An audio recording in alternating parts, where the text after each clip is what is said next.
Assalamualaikum warahmatullahi wabarakatuh. Halo pemirsa RCTV, apa kabarnya Anda di kesempatan kali ini? Dan kembali saya Afif Rifai hadir di hadapan Anda pemirsa di program Jujuk Tajuk. Dan program ini merupakan kerjasama antara Radar Cirebon TV dengan Les Bumi, ya, Lembaga Seni Budaya Muslimin Indonesia Les Bumi PCNU Kabupaten Cirebon. Setelah beberapa hari yang lalu, pemirsa juga menyaksikan tayangan di edisi perdana, yaitu kesenian khas Cirebon Wayang Kulit.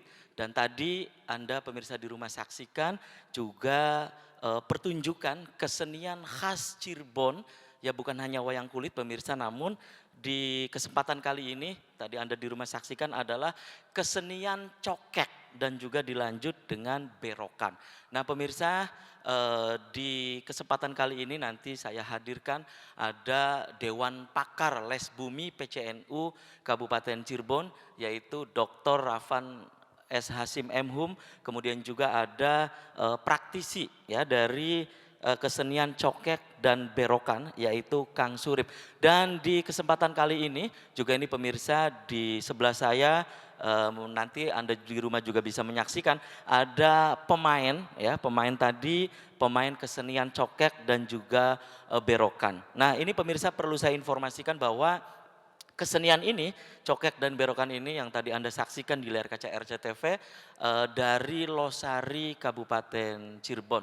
Nah ini pemirsa ini bersama dengan saya, ini ada Pak Rafan S. Hasim, biasa dipanggil dengan Pak Opan. Selamat malam Pak Opang, apa kabarnya juga Pak Opan?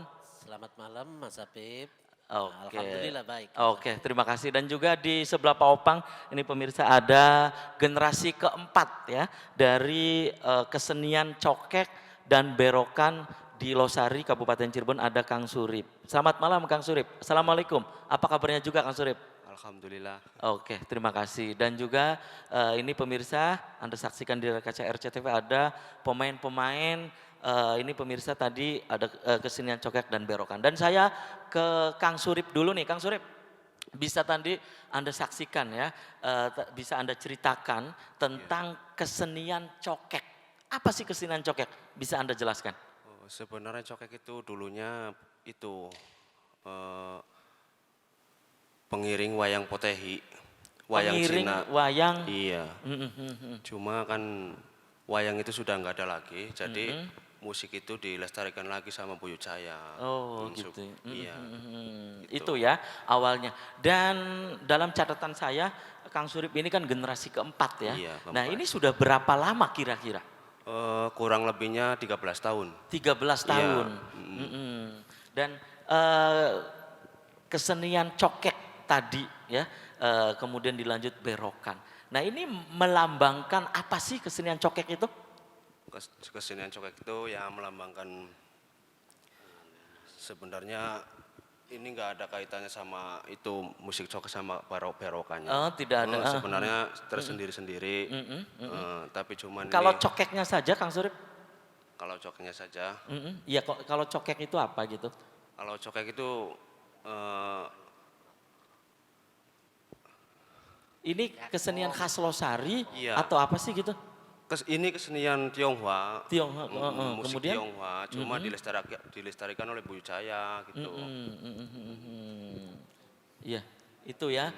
Dan ini biasanya musik-musik tadi ya pemirsa juga di rumah mungkin menyaksikan. Biasanya untuk mengiringi apa sih gitu? Buat itu mengiring ibadah orang Cina meninggal biasanya dipakainya. Buat pengantenan, acara pesta-pesta itu. Nah, biasanya itu ya. Iya. Dan ini di Losari sendiri, kesenian cokek ini perkembangannya seperti apa Kang Surip saat ini? Ya, alhamdulillah saat ini musik cokek lagi berusaha berkembang, berusaha melestarikan lagi supaya musik ini jangan sampai punah. Jangan sampai punah Iya, ya. jadi saya perlahan-perlahan sedikit demi sedikit demi melestarikan cokek ini. Oke, kalau Kang Surip sendiri menekuni kesenian cokek ini sudah berapa lama? Sudah 13 tahun. 13 tahun. 13 Nah, tahun. sebagai generasi keempat ya. Iya. Nah, bagaimana anak-anak muda sendiri di sekitar Kang Surip di Losari hingga saat ini, apakah tertarik ke kesenian cokek ini? Untuk pemuda dari sekitar saya, ya alhamdulillah sedang mencermati saat ini sekarang lagi berusaha mencermati supaya kesenian ini bisa maju lagi, bisa berkembang lagi gitu. Itu ya. Oke, tahan dulu nih Kang Surip. Saya ke Pak Opan nih. Ini pemirsa di samping sebagai Dewan Pakar Les Bumi PCNU Kabupaten Cirebon, juga Pak Opan ini dikenal sebagai sejarawan dan juga filolog. Nah, saya ke Pak Opan. Pak Opan, ini losari dalam lanskap sejarah terutama di bidang budaya, ya, budaya Cirebon. Seperti apa catatan Anda losari? Silakan Pak Opan. Ya, ini losari sangat luar biasa ya. Kenapa sangat luar biasa Pak Opan? Losari itu muncul ketika masa Pangeran Angkawijaya. Pangeran Angkawijaya. Jadi Pangeran Angkawijaya itu cucu Sunan Gunung Jati dan dari garis ibu dia cucu dari Raden Fatah. Jadi jelas itu ada asimilasi budaya Cirebon dan Demak. Pangeran Losari juga seorang ahli ukir yang kita bisa lihat karyanya ya sampai sekarang. Arsitek itu Pak Opan? Dia ahli berbagai macam ini ya keahlian. Salah satunya mengukir, membuat topeng, membuat itu seperti kereta Singo Barong ya yang masih kita kenal sampai sekarang. Itu juga salah satu karyanya. Beliau juga belajar seninya sih pada Sunan Kalijaga ya. Dan bahkan kemampuannya itu bisa disetarakan dengan Sunan Kudus atau Pangeran Hadiri. Kita lihat Sunan Kudus itu karyanya kan ada Rumah Kudus, Ukiran Kudus. Pangeran Hadiri juga pengaruhnya itu di ukiran-ukiran Jepara sekarang ya. Kalau Pangeran Losari itu selain dia ahli naskah, guru dari Pangeran Wangsakerta, dia juga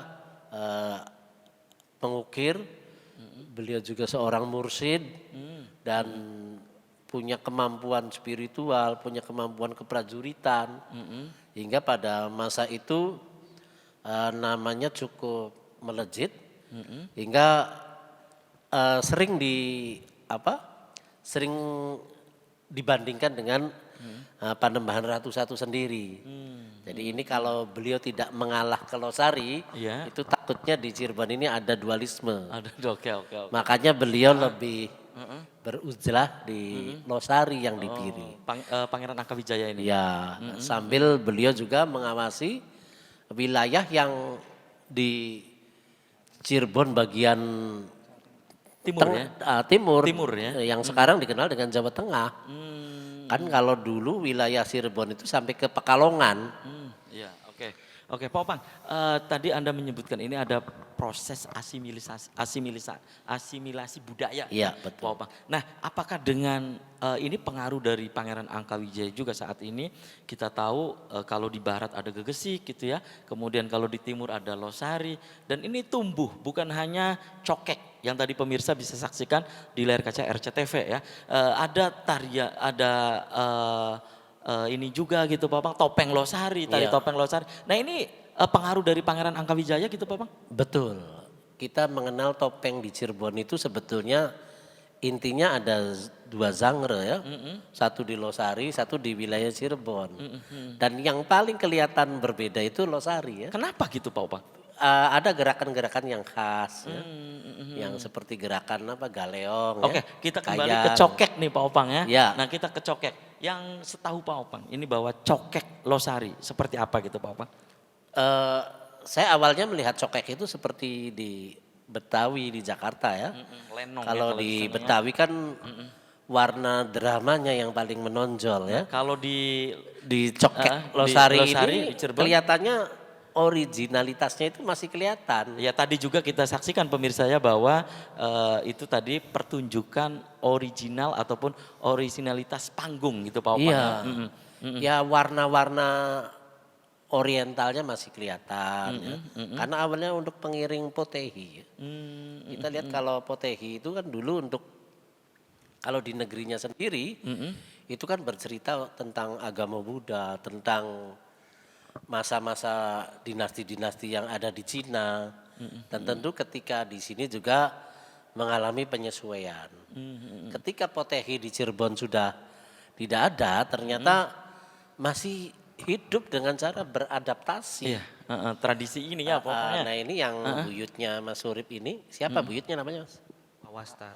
Pak Wastar ini orang yang cukup luar biasa. Iya, ya. Begitu personil utamanya dalangnya tidak ada, dia beradaptasi. Nah, Ke kesenian lain, jadi menjadi kesenian pengiring sembahyang, kesenian pengiring orang pernikahan, orang meninggal, apalagi tadi dikolaborasikan dengan berokan. Nah ini oke Pak Opan tahan dulu nih berokannya ya. Nanti usai jeda iklan nih Pak Opan. Dan pemirsa Juk Juk Tajuk akan segera kembali sesaat lagi.